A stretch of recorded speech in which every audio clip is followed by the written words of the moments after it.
One quiet evening I sat inside my home thinking that maybe the HOA would finally leave me alone because after months of small fights about grass-length mailbox colors and even where I parked my car I thought they had run out of ways to bother me, but I was wrong because that night something happened that shook me to my core and made me realize they were willing to go far beyond anything I had ever imagined. It started with a knock on my door, sharp, loud and commanding, like the kind of knock you expect only from police officers. My heart skipped a beat as I walked toward the door because deep down I felt something was wrong.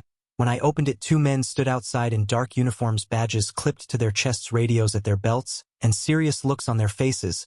They said they were police officers here on behalf of the HOA to give me a warning about ongoing violations. Their voices carried authority, but something about them felt strange. Their eyes shifted nervously, and one of them avoided looking at me directly. Still, I invited them to speak because I didn't want trouble. They told me that if I didn't comply with HOA rules immediately, I could face legal trouble, fines, and even court. I felt my stomach twist in fear, but I forced myself to listen carefully as they spoke. Their words seemed rehearsed, almost like lines from a badly written script. When I asked them for identification, one man flashed his badge so quickly I barely saw it, but in that instant I knew something was off.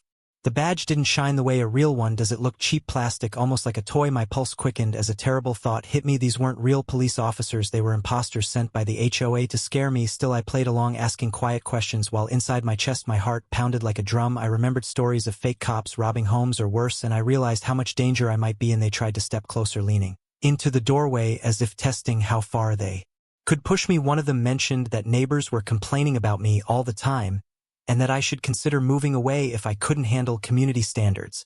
His words stung because I had lived there for years and I loved my home. It wasn't just about rules anymore, it was personal, it was harassment. I took a small step back and pretended to reach for my phone as if checking something online, but really I was preparing myself to dial 911. My hand trembled slightly, but I hid it behind the door frame. They noticed my hesitation and one of them smirked as if he thought I was already beaten down, but then my eyes fell again on that fake badge clipped to his chest and something inside me changed. Fear turned slowly into anger, and I knew I couldn't let them walk all over me. I asked them again firmly for their names and badge numbers. Their expressions faltered. One looked at the other as if unsure what to say, then one muttered a fake number that didn't sound right at all. My suspicion confirmed. I knew I had to act quickly before things spiraled. I tightened my grip on my phone, ready to make the call, when suddenly, without warning, the taller imposter shoved the door with his shoulder, forcing it open halfway. The sound echoed through my house, and my breath caught in my throat. Adrenaline surged through me as I stumbled back a step. The man stepped inside, his shadow falling across my living room, his partner close behind. It was no longer a warning, it was an ambush. My mind raced with 1,000 thoughts. How far would they go? Would they hurt me? How could I escape? What if the real police didn't arrive in time? My chest tightened, but at the same time a strange calmness took over. I knew that in that moment I had to be smart, I had to survive. I looked at them, trying to mask my fear with defiance, telling myself silently that I would not let the HOA win this way. Still, every second felt like an eternity as they moved further inside my home, the air heavy with tension, the line between fear and rage blurring until I felt like I was standing at the edge of something huge and dangerous. And that's when I realized this was no longer about a simple neighborhood dispute. This was about my safety, my freedom, and maybe even my life.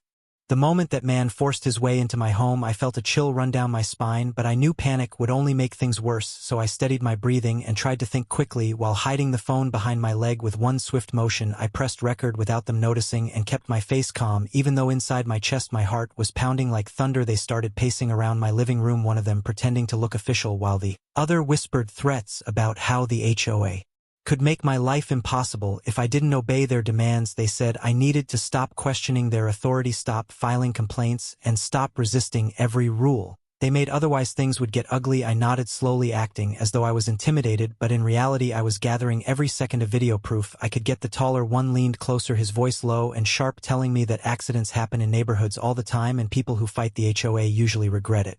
My stomach twisted, but I kept my eyes steady, pretending to be scared, while inside my anger burned brighter than ever. I asked them why the HOA was doing this, why they couldn't just talk to me like neighbors. One of them laughed coldly and said the HOA runs this place and anyone who doesn't bow down gets crushed. That was the moment I realized this was bigger than just me. It was about control, power, and fear. I kept stalling, asking questions, while inching closer to the window so that if something went wrong I could scream for help. Then I made a bold move. I told them calmly that I had already called 911 the second they knocked on my door. Their eyes widened, panic flickered across their faces. I could tell they weren't expecting that reaction. The shorter one cursed under his breath and tugged on the other's sleeve, urging him to leave, but the taller one refused, at first trying to act tough, saying I was bluffing.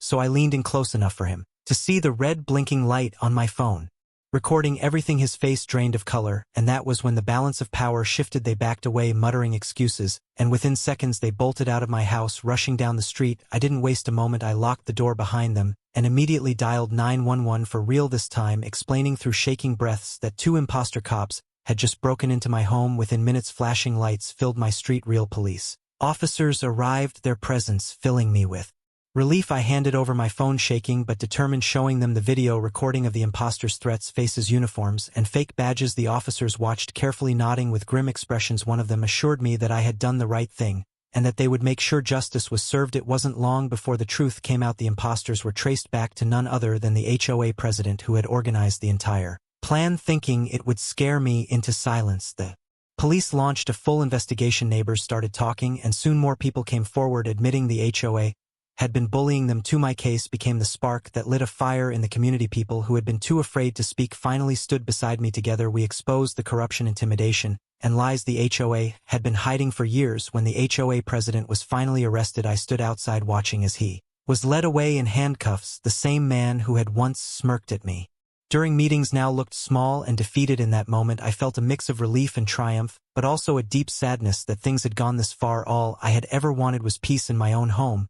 Yet, they had pushed me to the edge and tried to break me. Instead, I stood stronger than before. The police told me I had saved myself by being smart and calm, but I knew it wasn't just about me anymore. It was about everyone who had suffered under the same abuse. Neighbors shook my hand, hugged me, and thanked me for standing up when they couldn't. The emotional weight of it all hit me hard. I thought about the night those fake cops walked into my house, how helpless I had felt, and how easily it could have ended in tragedy, but instead it ended in justice. Because I refused to stay silent, I realized something powerful that day: fear only controls us if we allow it to, and courage isn't about not being afraid, it's about standing up even when your heart is trembling and your voice is shaking. I will never forget the look on their faces when they realized I had outsmarted them, and I will never forget the relief I felt when real officers took my side and brought the truth to light. The HOA thought they could crush me with fear, but in the end they destroyed themselves. Their lies, their threats, and their power vanished the moment the truth came out. And now when I look back on everything that happened, I remind myself of one simple thing: they tried to ambush me, but they underestimated the strength